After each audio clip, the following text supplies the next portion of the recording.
14-15 को अम्बेडकर जयंती है। मैं 14 तक इंतजार। आज भी अडानी को यह कहने नहीं आया हूं कि तुम भट्टी बंद करो, लेकिन मजबूर करोगे तो तुम्हारी भट्टी में पानी देने में हम थोड़ी भी कोताही नहीं करेंगे। चिंगारी तो वहां से फूटी और गांधी जी ने नेतृत्व का देश को आंदोलन मिला। हमें लगता है इस अडानी की भी चिंगारी आप सबों ने सुलगाई है कि मेरा खून मेरा पसीना बिजली जलाएगी शेख हसीना। मुझे खुशी इसी बात की होगी कि जिस दिन इन जो नौजवानों को, इन नवयुवतियों को जो निकाला गया है, इसकी परमानेंट की घोषणा होगी। प्रदीप यादव को वह खुशी होगी जो आप जिसका वर्णन नहीं हो सकता। हम तो केवल सहयोग के लिए खड़े हैं, हमें नाम नहीं चाहिए, बहुत नाम हो चुका है। हम तो केवल आपके साथ खड़े हैं। और फिर से उसी बात को दोहरा रहा हूं, ये मत समझना कि ये केवल धरना है, ये मत समझना कि केवल भूख हड़ताल है। समझो कि यह चिंगारी है। पलीता में तुम्हारा आग लगा है, तुमने हनुमान के पूंछ में आग लगाया है, तेरी लंका न जल जाए इसके सावधान रहना। प्रशासन को पता नहीं होगा और इसके सारे हुक्का पानी बंद हो जाएंगे, कोई ना बंद हो जाएगा, अडानी बंद हो जाएगा। 3 दिनों से लगातार भूख हड़ताल पर बैठे हुए तमाम आंदोलनकारी बहनों व भाइयों, उनके समर्थन में आए हुए तमाम क्रांतिकारी साथियों, हमारे दल के कई नेता, कांग्रेस गोड्डा के प्रखंड अध्यक्ष नवल जी, पुड़िया हाट के भाई मनोज जी, हमारे जिला के क्रांतिकारी नेता भाई बच्चू जी, हमारे यूथ कांग्रेस के नेता विकास जी, शशि जी, कई साथी आए हैं। इन तमाम साथियों का भी अभिनंदन करता हूं और इन मीडिया के साथी जो हमारी बातों को, इस आंदोलन को दूर दूर तक हमारी आवाज को पहुंचा रहे, उन सबका स्वागत करता हूं। इनके लिए एक बार जोरदार तालियां सबकी के लिए।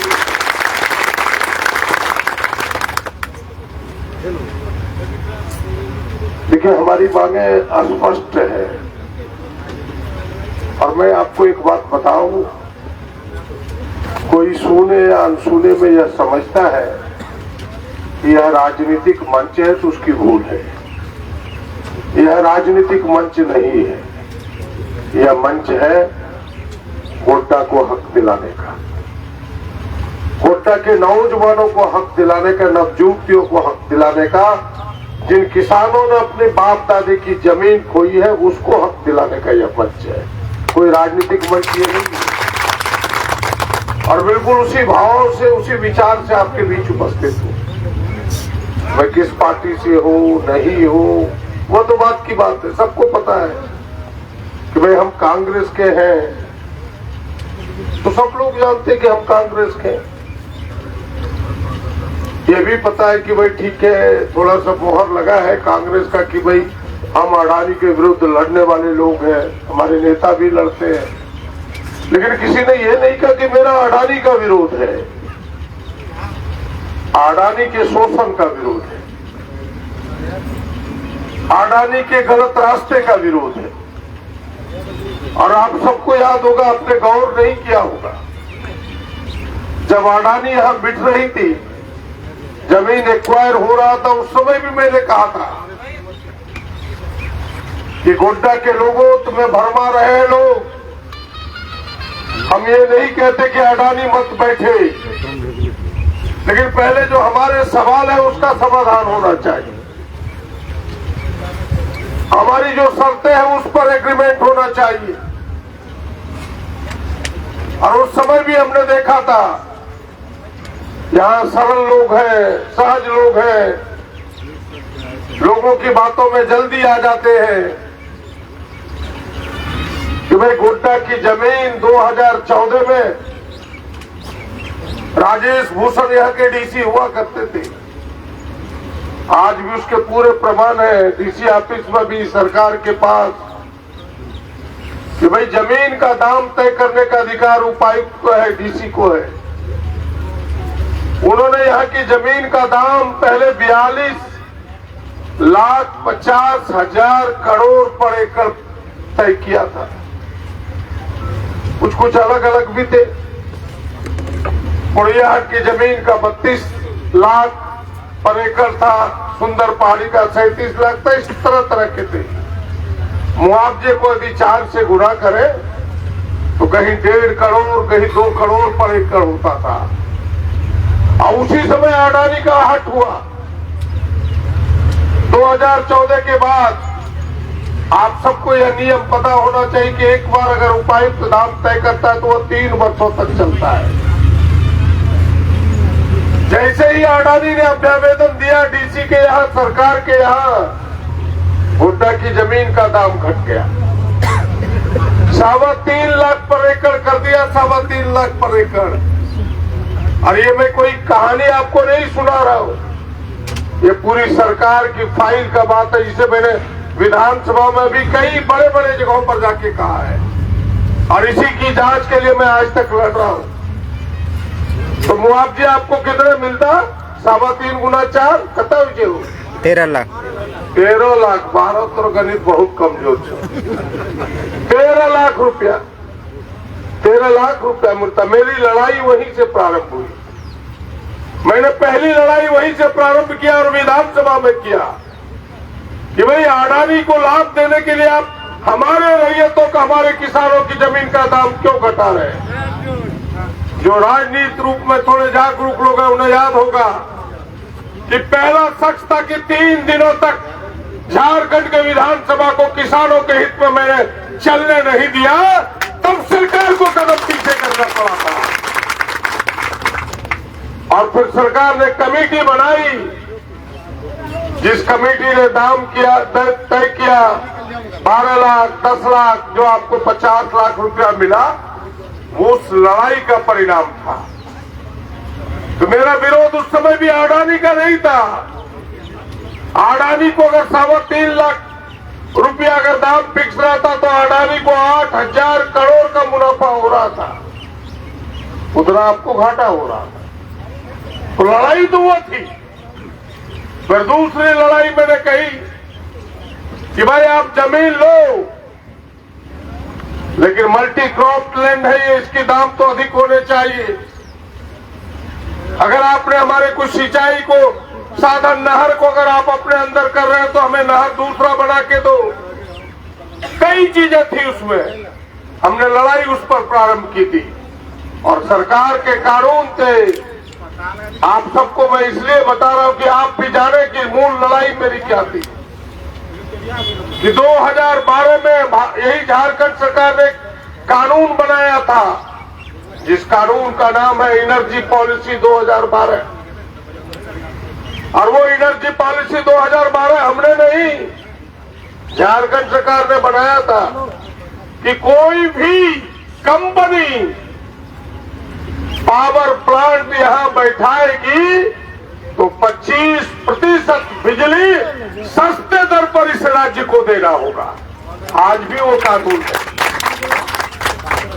और उसमें था कि 12% तो अधिक सस्ते दर पर, 13% जो खर्चे का है उस पर देना होगा। आप समझिए, इस अडानी के लिए सरकार ने उस समय कहा नहीं, अडानी की पूरी बिजली जाएगी बांग्लादेश, झारखंड को बिजली नहीं मिलेगा, मोतिया को नहीं मिलेगा, पटुआ को नहीं मिलेगा, सोंडिया को नहीं मिलेगा, सबरुआ को नहीं मिलेगा, पूर्वी, पेटवी, रगनिया, देवंदा, परन किसी को नहीं मिलेगा, मालीगंगा को नहीं मिलेगा, किसी को नहीं मिलेगा।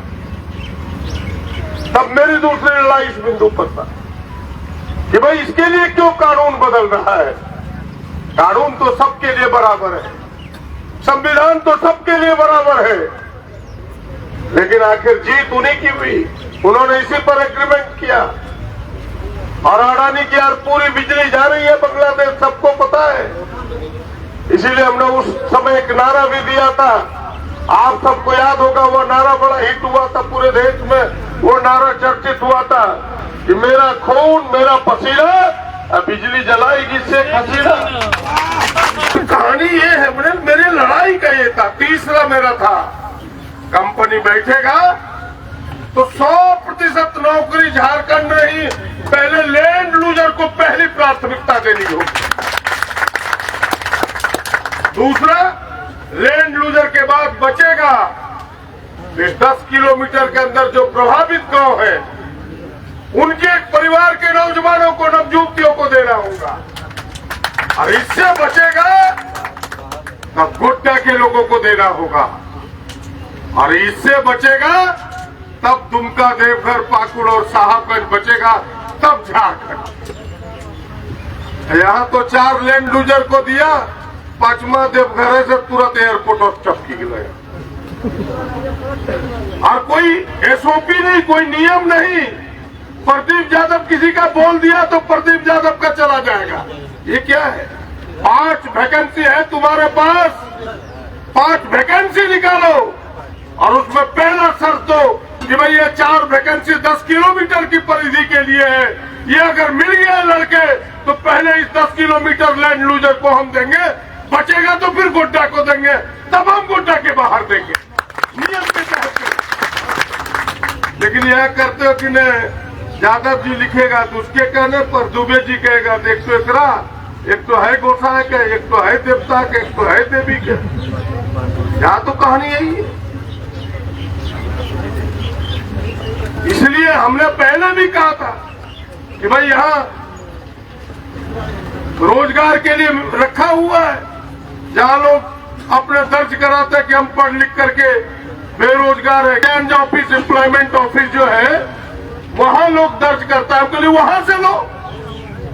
जो यहाँ के 10 नजदीक के बस्तियों के लोग हैं, उनको पहले प्राथमिकता दो। ये मेरी लड़ाई का मूल मंत्र था। और तीसरी लड़ाई तो मेरी ये थी कि पर्यावरणीय क्लियरेंस में जो आपकी शर्तें हैं, क्या शर्त था इनका? कुछ लोग विरोध करता था तो कहता था मंच पर खड़ा होके, बड़ा बड़ा कुर्ता वाला भी, इन्हें बड़का अस्पताल बना तो यही था गोचर अब और संडियार से गोचर बरोगा चीजों, क्योंकि बड़का अस्पताल बंद था।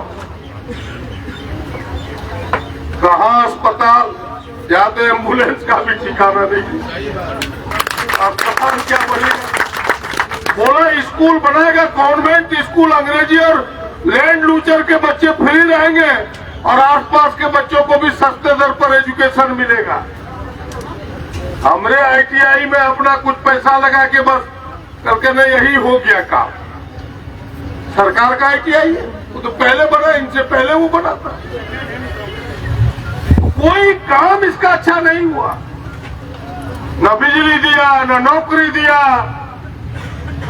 एक जो शर्त थी, सब शर्तों का उल्लंघन किया। इसीलिए आप सबसे मैं कहने के लिए आया हूं कि कोई न कोई बहाना होता है। चिंगारी तो कहीं से ही फूटती है। आजादी की लड़ाई भी एक दिन में पूरे देश में नहीं फैला था।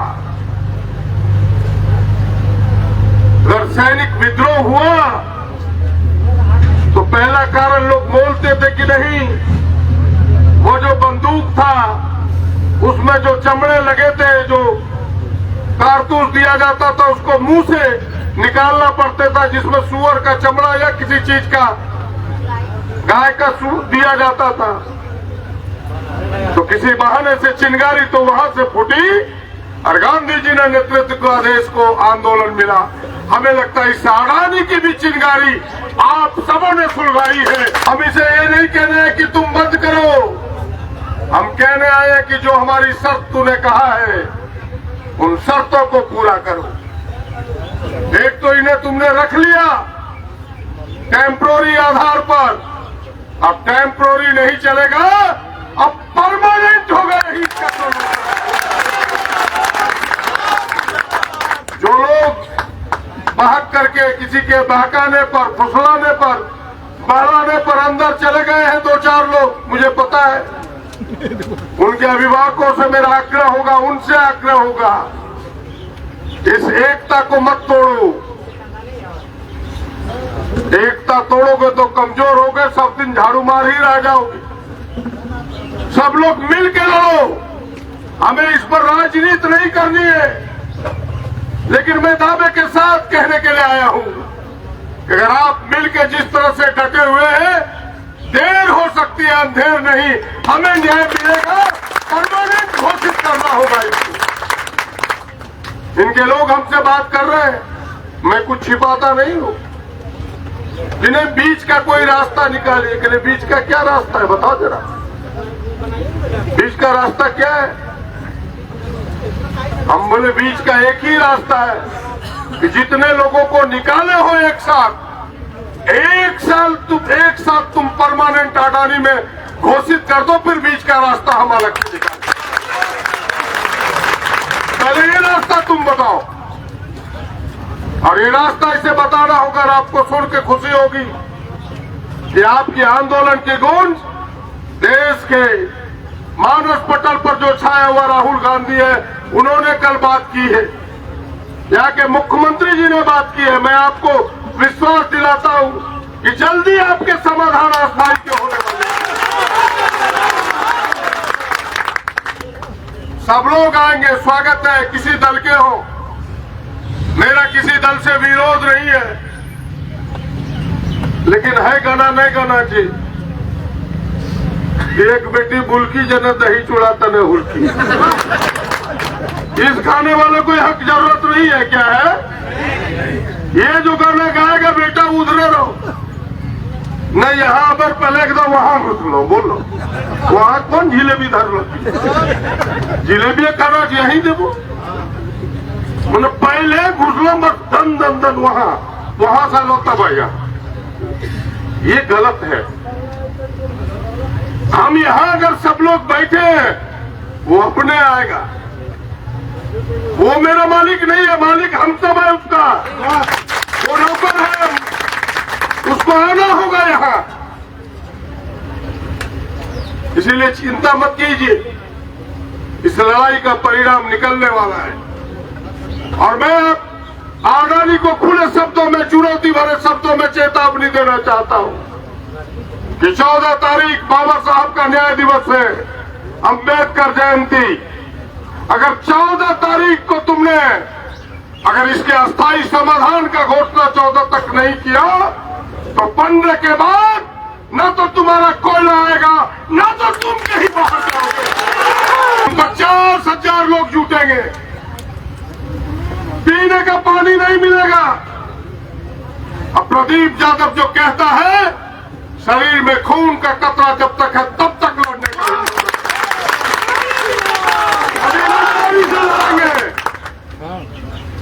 और यही तो मैंने पहले आपको कहा कि यही लोहा गर्म है, इसी में हथौड़ा चलाना है। आपने चिंगारी जरूर सुलगाई है, लेकिन यह चिंगारी केवल आपका कल्याण नहीं, पूरे गोड्डा के नौजवानों का कल्याण करे। बहुत ठगे हो, बहुत धोखा दिए हो। एक एक आदमी बेचारा कोई गार्ड बनना चाहता है तो वो अनफिट हो जाता है तुम्हारे यहाँ, और दूसरे जगह का लोग तुरंत फिट हो जाता है। क्या गलत कह रहे कि सही? थक जाइए, कहते कहते नहीं लेगा।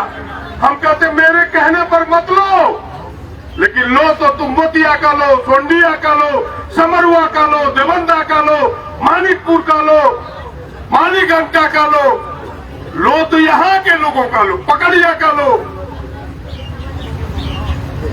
लेकिन तुम बाहर के लोगों का तुमको खूब पसंद है। नदीर हो पारो देखो बहुत लोग भूल गए, गलती करे जो बोलो। और नदीर है पारगरा खूब पसंद, और नदीर है पारगरा बड़ा करकट्टा लगे। कहानी यही है। हम कह रहे कि नदी के इस पार के लोगों को पसंद करो। बस मेरी लड़ाई इतनी है, आप इंतजार कीजिए। मैं आपसे पुनः विनती करूंगा कि आप ध्यान बिल्कुल शांतिपूर्ण तरीके से इस प्रकार बैठे हैं, आप चिंता मत कीजिए। जल्दी आपके समाधान के रास्ते निकल रहे हैं, और समाधान में कोई कंप्रोमाइज नहीं है। कुछ लोग इस बीच में राजनीति का नाम देते हैं, मुझे उससे कोई तकलीफ नहीं है कि कौन राजनीति करने आया है, कौन नेतागिरी करने आया है, किसका इलाका है, सब लोग आए। हम इसका समाधान चाहते हैं, किसी के हाथ से हो, मुझे कोई तकलीफ नहीं है। मुझे खुशी इसी बात की होगी कि जिस दिन इन जो नौजवानों को, इन नवयुवतियों को जो निकाला गया है, इसकी परमानेंट की घोषणा होगी, प्रदीप यादव को वह खुशी होगी जो आप जिसका वर्णन नहीं हो सकता। हम तो केवल सहयोग के लिए खड़े हैं, हमें नाम नहीं चाहिए, बहुत नाम हो चुका है। हम तो केवल आपके साथ खड़े हैं और फिर से उसी बात को दोहरा रहा हूं, ये मत समझना कि ये केवल धरना है, ये मत समझना कि केवल भूख हड़ताल है, समझो कि यह चिंगारी है। पलीता में तुम्हारा आग लगा है, तुमने हनुमान के पूंछ में आग लगाया है, तेरी लंका न जल जाए इससे सावधान रहना। तुमने हनुमान के पूंछ पर आग लगाया है, कल रामनवमी लंका जलेगा, कोई बचा नहीं सकता है।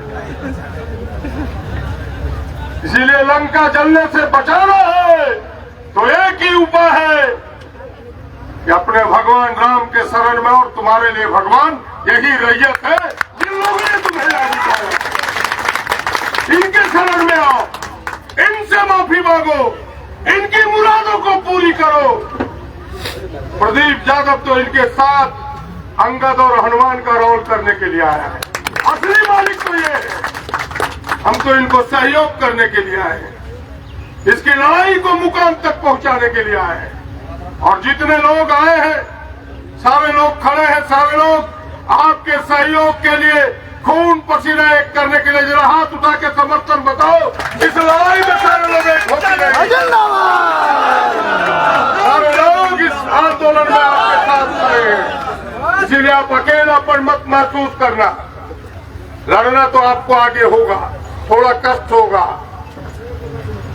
लेकिन परिणाम बेहतर होगा, फल मीठा होगा। थोड़ा धैर्य रखिए, हम आपके साथ हैं। बहुत लंबी चौड़ी बात नहीं करना चाहता। 14-15 को अम्बेडकर जयंती है, मैं 14 तक इंतजार करूंगा, 15 के बाद कोई इंतजार नहीं होगा। किस दिन बिगुल फूका जाएगा इसको भी पता नहीं होगा, प्रशासन को पता नहीं होगा, और इसके सारे हुक्का पानी बंद हो जाएंगे, कोयला बंद हो जाएगा, आयानी बंद हो जाएगा। इसीलिए आइए इस संघर्ष को मुकाम तक पहुंचाने के लिए, अपने हक को पाने के लिए, और अब एक ही है, उससे 2 आना भी पीछे नहीं हटना है। और ये भी नहीं कहना कि केवल रैयत को ही अस्थायी कर दिया तो हम छोड़ देंगे। उन रैयतों के साथ जिन बेरोजगारों को बाहर निकाला है, उनको भी साथ लेके चलना है कि नहीं, उनको भी अस्थायी देना होगा। नहीं तो वो फूट डालो, शासन करो, हमें पता है ये चल रहा है फॉर्मूला, आप उन्हें मत छोड़ना। हम तो सबके साथ हैं कि जो लोग भी आए हैं सबको एक साथ अडानी कंपनी का घोषित करो, बस एक ही हमारी मांग है। पहला मांग पूरा करो, अपना विश्वास पैदा करो, फिर हम जैसे लोग तुम्हारे लिए खड़े होंगे, जिस तरह आज इनके लिए खड़े। बस इतनी ही मेरी मांग है, बहुत लंबी चौड़ी बात ना कहते हुए। मैंने आपको कहा पहले भी कि मैं अडानी को उखाड़ने के लिए नहीं आया हूं, पहले भी मैं अडानी के विरोध में नहीं था, लेकिन यहाँ के लोगों के हक और अधिकार के समर्थन में था। आज भी अडानी को यह कहने नहीं आया हूं कि तुम भट्टी बंद करो, लेकिन मजबूर करोगे तो तुम्हारी भट्टी में पानी देने में हम थोड़ी भी कोताही नहीं करेंगे। लेकिन पहले तुम्हें ये सार्थक पहल करना होगा, और उसी पहल का आग्रह करने आया हूं, उसी पहल का विनती करने के लिए आया हूं। उनके जो लोग भी सुनते हैं, उनके जो लोग भी सिपाही हैं, उनसे कोई ऐतराज नहीं है, पूरी कहानी सुनाइए, और इसमें कुछ छोड़िएगा नहीं, मसाला मिर्च डाल के उनको सुनाइए। अगर हमने सीधे सीधे कहा है तो आप बोलिएगा कि गाली देके आपको कह रहा था, हमको थोड़ा भी तकलीफ नहीं है इस बात, लेकिन मेरी मांग पूरी हो, मेरा तकलीफ इससे है। बस बहुत लंबी चौड़ी ना कहते हुए कि भाई ये लड़ाई दूर तक गया है। अब मैं फिर से आपको बता देता हूं, अब ये लड़ाई यहीं तक नहीं है। हमें लगता है कि जल्दी इस लड़ाई का परिणाम, इस लड़ाई के रिजल्ट आने वाले हैं। आप इंतजार करें, आप मजबूती के साथ बैठे रहे। हाँ, फिर से मैं कह रहा हूं कि अगर आपसे कोई बातचीत करना चाहे तो आप बातचीत में पीछे ना हटे, आप बातचीत जरूर करें एकदम शांतिपूर्ण तरीके से। उनको लगता है, आज उनके सीनियर अधिकारी फोन किए थे, कह रहे थे कहीं बातचीत करने जाए उलझ जाएगा क्या। कहले उन लोगों को सीख हुआ है कि उलझ जाएगा। अगर उलझने का रहता तो लाठी डंडा लेके गेट पर नहीं खड़ा होता। भूख हड़ताल पर क्यों बैठता, हमें बताए कोई। भूख हड़ताल क्या उलझने का रास्ता है? भूख हड़ताल तो सुलझने का रास्ता है। ये उलझने के लिए थोड़ा बैठे हैं, तो सुलझाने के लिए बैठे हैं लोग। इसीलिए अगर कोई बातचीत का आपसे आग्रह करे तो आप ये मत समझना कि नहीं प्रदीप भैया ने से तो बात कर बैठे, एकदम बात कीजिए, खुले दिल से बात कीजिए, लेकिन बात में बहलना और फुसलना नहीं है। ये मेरा आग्रह आपसे होगा। अब कोई अलग से बात मत कीजिए, ये दूसरा आग्रह होगा। जो लोग 5 लोग नामित हो जाए आपके तरफ से, वही 5 या 6 या 4 जो आप नामित करें, भाई बहन दीदी दादा जिसकी नामित आप करते हैं, वही 5 ऑथेंटिक रूप से बात करें कि मेरी अथॉरिटी यही है, इसी के सिग्नेचर पर सबका सिग्नेचर है। कोई अलग से नहीं क्यों बगलों के लिए कुरान रखवाए बुबा दो और रखवातों ने कि भूल भुलैया में मत रहिएगा। जो गया है अंदर वो भी पछताएगा, उनसे भी बात करो। मेरा आग्रह आप सबसे होगा क्या वो भूली कर की बोले सांझ को गेलो बयानी आलो तो बस ठीक है, कोई दिक्कत नहीं हो सकता है बहला दिया होगा। गार्जियन सरल है, सहज है, डर जाता है लोग, ग्रामीण क्षेत्र के लोग हैं। सब भगत सिंह थोड़ा हो सकता है। सब भगत सिंह होता तो देश आजादी के दिन में हो जाता है। क्या गलत करेगी सही है? भगत सिंह के लिए तो ऊपर वाला ही भगत सिंह बना के भेजता है। कोई आजाद हो सकता है सब बताइए। मात्र 14 वर्ष का नौजवान पूछता है नाम क्या है, तो बोला आजाद, बोला माँ का नाम, बोला भारत माता। बोल सकता है सब लोग क्या है? वेद पढ़ते गया, जो जो वेद पढ़ा तो क्या बोलता रहा, भारत माता की जय, वंदे मातरम, वंदे मातरम, वंदे मातरम। क्या सब आजाद बन सकता है क्या? बोलो मरेंगे अंग्रेजी हुकूमत की गोली से नहीं, अपनी ही गोली से मरेंगे। इसीलिए आप जैसे फौलाद सब नहीं हो सकता, इसीलिए आप फौलाद हैं। हो सकता है कुछ लोग भय खा गया होगा, डर गया होगा, उनको उल्हेना मत दीजिए, जब तो छोड़ के चलो ये मत कहिए। हो सकता है कुछ मजबूरी रहा होगा, कुछ कारण रहा होगा, उनसे भी बात कीजिए कायदे से। सब लोग बैठे हैं, इतने लोग हैं, सारे दल के लोग आ रहे हैं। कोई भी दल का लोग होगा, मैं दावे के साथ कह सकता हूं, भूलकर जेल पर, लेकिन धोम ने चिक तरफ विरोधों को जेल पर से गारंटी दे। भूलकर की तरफ सबर आदत से कुछ लोगों का तो नहीं, कुछ नहीं होचे। अब वो तो गंदा बात हमने बोलबो, कुछ दुकानी दुकानी घूमलो पुलिस बिना पता है चाटलो करो मने न तो खबा दो। अब क्या खाई के उसने नहीं बोलियो, और कुछ लोगों का आदत है वो तो छोड़ दो बात। लेकिन किसी कोई भी दल का नेता, कोई भी व्यक्ति आपके विरोध में नहीं जाएगा, ये जो मेरा अनुभव कहता है। सब लोगों को आपके समर्थन में ही आना होगा, चाहे वो किसी दल का होगा। हाँ, अगर एकदम बुर्बक लोग होगा, जिसको राजनीति नहीं करना होगा, दूसरा ओकरा कमाए मन से, तब ओकरा की करबो। और तो ढेरी लोग छे दुनिया, उसको छोड़ दीजिए। लेकिन थोड़ा भी राजनीतिक जिसको अकल होगी, जिसको ज्ञान होगा, सब लोग आपके समर्थन में होगा, सब लोग आपके समर्थन में लड़ेगा। और इसीलिए इतने लोग आए हैं, ये तो टोकन के रूप में आए हैं। अगर नहीं माना तो आपकी लड़ाई लंबी होगी, और उस लड़ाई को फिर हम सब अपने कंधों पर लेंगे, फिर आपको बस आपको फ्री छोड़ेंगे और आगे की लड़ाई फिर प्रदीप यादव और कांग्रेस पार्टी अपने कंधे पर लेगी। ये मैं आपको कहते जा रहा हूँ। प्रतिनिधि चंद बातों के साथ आपके साथ है, आपकी मांगों के साथ है, आपके मांगों को मुकाम तक पहुंचाने तक आपके साथ है। इन्हीं चंद बातों के साथ धन्यवाद। प्रदीप भैया जिंदाबाद, जिंदाबाद जिंदाबाद प्रदीप भैया जिंदाबाद, जिंदाबाद जिंदाबाद रैयतों का मसीहा प्रदीप भैया जिंदाबाद, जिंदाबाद जिंदाबाद रैयतों का मसीहा प्रदीप भैया जिंदाबाद। जिंदाबाद जिंदाबाद